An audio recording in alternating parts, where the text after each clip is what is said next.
नमो नमः प्यारे छात्रों, मैं Praveen Dadhich career study online classes में आपका हार्दिक अभिनंदन, आपका स्वागत है। जैसा कि हमने पूर्व विगत वीडियो में वर्धी संधि, यण संधि, अयादी संधि के बारे में अध्ययन किया था और आज हमारी जो संधि होगी एक नई संधि के साथ हम अपना टॉपिक प्रारंभ करेंगे। आज की जो हमारी संधि होगी वो होगी आपके पूर्व रूप संधि। आज की जो हमारी संधि है वो होगी आपके पूर्व रूप संधि। पूर्व रूप संधि के बारे में आज हम विस्तृत रूप से, एक छोटी सी संधि है, बहुत ही अच्छी संधि है। हर बार 10th क्लास में क्वेश्चन पूछा जाता है इसमें से, इसलिए आप इसको निरंतर रूप से ध्यान से देखते रहिए। सबसे पहले हम इसका परिभाषा के बारे में, एक सूत्र के बारे में हम इसके अध्ययन करेंगे। तो सबसे पहले जो पूर्व रूप संधि है इसमें कौन सा सूत्र लगता है, इस सूत्र की बात करते हैं हम। तो सूत्र लगता है इसमें एक एंग पदांतादति। इसमें कौन सा सूत्र लगता है? एंग पदांतादति, यानी कि ये सूत्र लगता है इसमें पूर्व रूप संधि में। अब ये सूत्र क्या कहता है हमारे को, सबसे पहले ये देखिएगा, यहाँ पे लिखा हुआ है एंग। एंग एक क्या है? प्रत्याहार है। एंग एक क्या है? प्रत्याहार है। इस प्रत्याहार के माध्यम में कुल कितने वर्ण आते हैं? इस प्रत्याहार में कुल वर्ण आते हैं आपके दो। एक तो आता है ए और एक आता है आपके ओ। ये दो वर्ण आते हैं इसमें। अब सर्वप्रथम बात यह है कि ये पूर्व रूप संधि है। पूर्व का मतलब हो गया पहले, और फिर उसके बाद में ये आप हो गया आपके सूत्र क्या कहता है इसका? एंग पदांतादते, यानी कि एंग हो गया इसमें क्या? प्रत्याहार। एंग प्रत्याहार हो गया। एंग प्रत्याहार के अंतर्गत दो वर्ण आते हैं, और फिर उसके बाद में ये परिभाषा में, इसके अंतर्गत सूत्र में ही परिभाषा दे रखी है। पद का मतलब हो गया एक शब्द, और फिर उसके बाद में हो गया अंत, यानी कि अंत, पद के अंत में।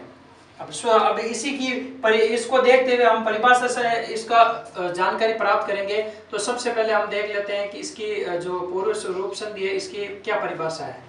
परिभाषा या नियम, परिभाषा या नियम कुछ भी कह सकते हैं। अब देखिएगा इसकी क्या है कि यदि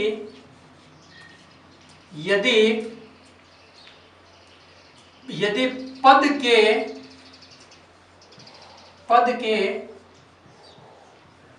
अंत में, यदि पद के अंत में क्या? ए और ओ। यदि पद के अंत में ए या ओ आए, यदि पद के अंत में ए या ओ आए तो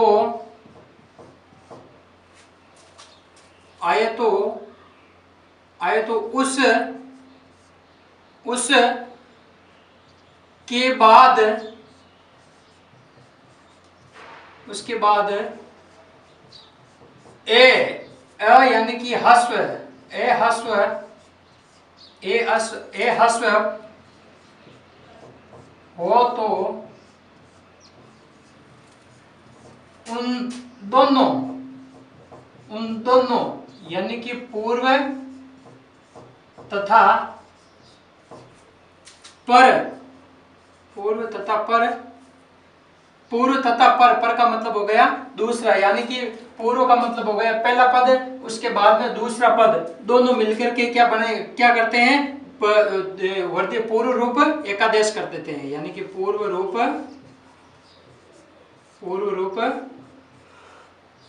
एकादेश हो जाता है। अब हमने जैसे मैंने ये परिभाषा लिखी, आपको समझ में आ गई होगी।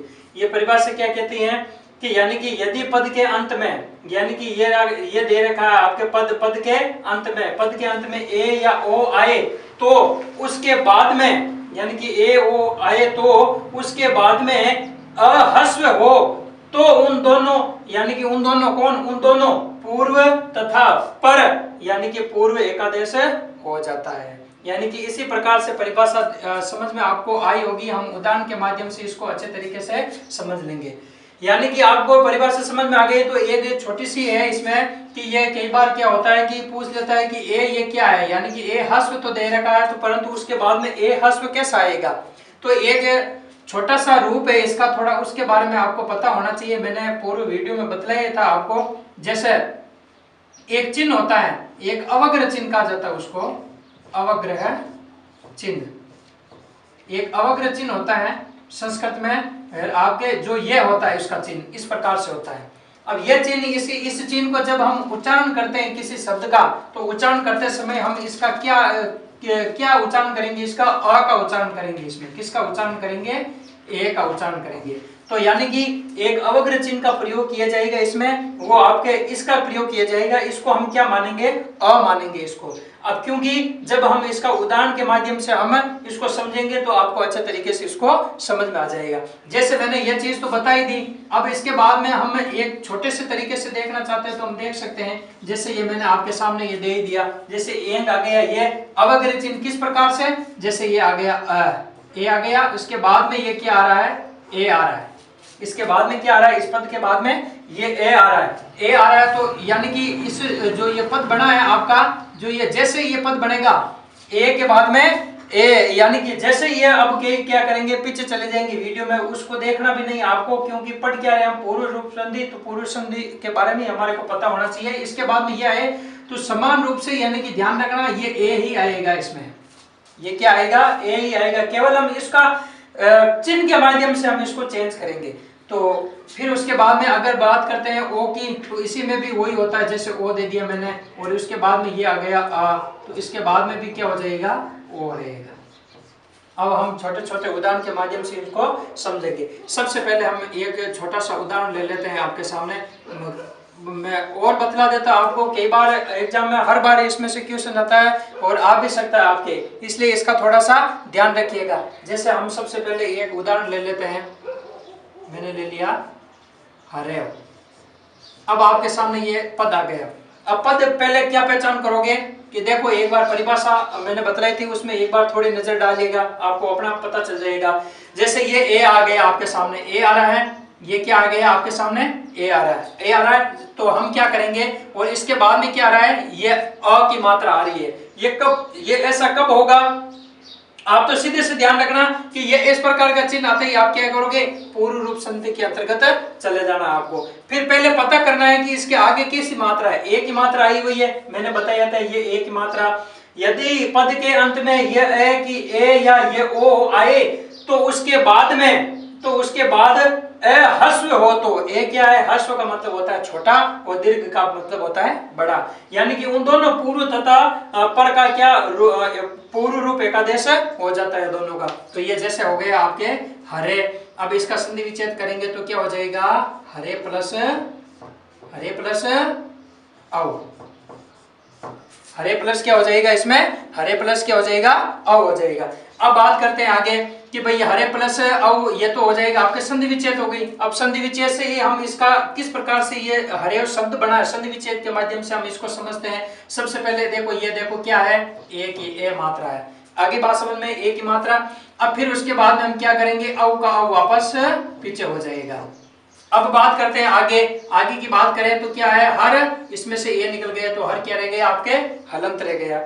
अब इन तीनों को मिलाते हैं तो आप खुद समझिएगा इस चीज को परिभाषा के माध्यम से देखते हुए। जैसे ह है का है आ गया, ए मिल गया तो हरे हो गया। और अब बात करते हैं आगे इस ए की, ये कहता है कि इसके बाद में अगर इनके बाद में ये अगर ए अ आए, तो इस अ को हम किस रूप में परिवर्तन करेंगे, इस अवग्रह चिन्ह के रूप में हम इसको परिवर्तन करेंगे। तो इस ए के स्थान पे हम क्या करेंगे, ये ए अ लगा देंगे और वे का वे लिख देंगे, तो हमारा ये पद बन जाएगा हरे हो। हमारा पद क्या बन जाएगा, हरे हो। अब इसी तरीके से दूसरा नियम देखते हैं। दूसरे नियम में क्या होता है, एक और उदाहरण देख लेते हैं पहले, फिर उसके बाद में दूसरा नियम देखेंगे। तो दूसरा उदाहरण देख लेते हैं। तो ये आप ले सकते हो, गृहस्मी, ये ले लो।